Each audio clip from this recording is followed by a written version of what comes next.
You know, a lot of challenges in the beginning is figuring out, we've got this amazingly vast, highly respected, you know, highly followed, very well-read property. How do you bring that to a game and do it justice? There are so many different things within the books that were clearly had to be a certain way. There was so much strife about whether we were going to do Tom Bombadil at all, and the conversation about, well, Tom Bombadil wasn't in the movies, and there's a reason why it was cut. We had a very strong belief on what we thought was going to make this story great. It's such a long road to get to where we are today, and there are so many different things that I can look at now and say, that was definitely the right decision. And Tom Bombadil was definitely the right decision. So at launch, it was, you know, we had 8 regions.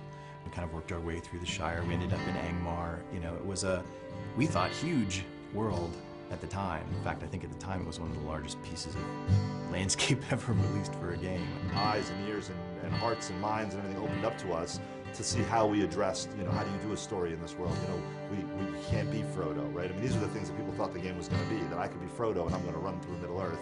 You know, we had to get them to understand what our take was, that we were allowing you to tell your own story within Tolkien's story.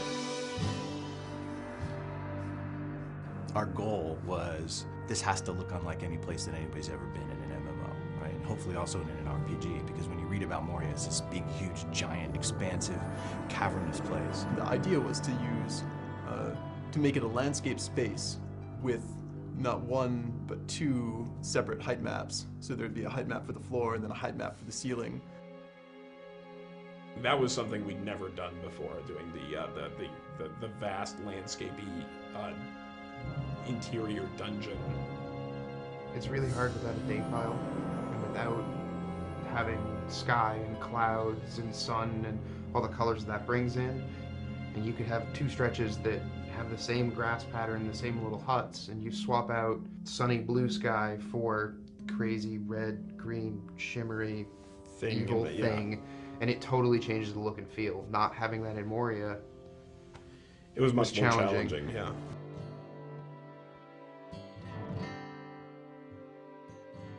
Our primary goal was to, how do we take this amazing game that people love once they get in it, but that there are some basic barriers to entry, like the subscription-only experience, and how do we reinvent what we have so that it retains all of its, you know, grand and glorious nature while addressing an audience that's much bigger.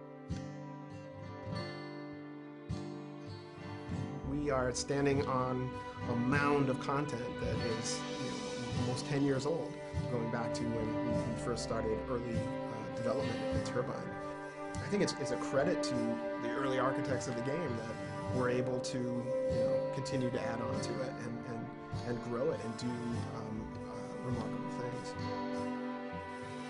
Coming into Rohan, we have a totally new space. We have a totally new way of playing across it. And I think that being able to go out onto these vast plains and ride your war steed and challenge these, you know, mounted bands of marauders, I think we've come to a whole new chapter in Middle-earth. This is where the War of the Ring begins. At a high level, we're sort of, the training wheels are coming off. We're out of Eriador, we're east of the Misty Mountains, into the very epic, action-oriented portion of the fiction. And being able to tell that story is extremely exciting. Wojciech has grown and gotten stronger over 5 years, which is a huge testament to this game and to this team. You know, the team has grown, the game has grown. We're not slowing down, anything, we're speeding up. It's going to be a fantastic 2012.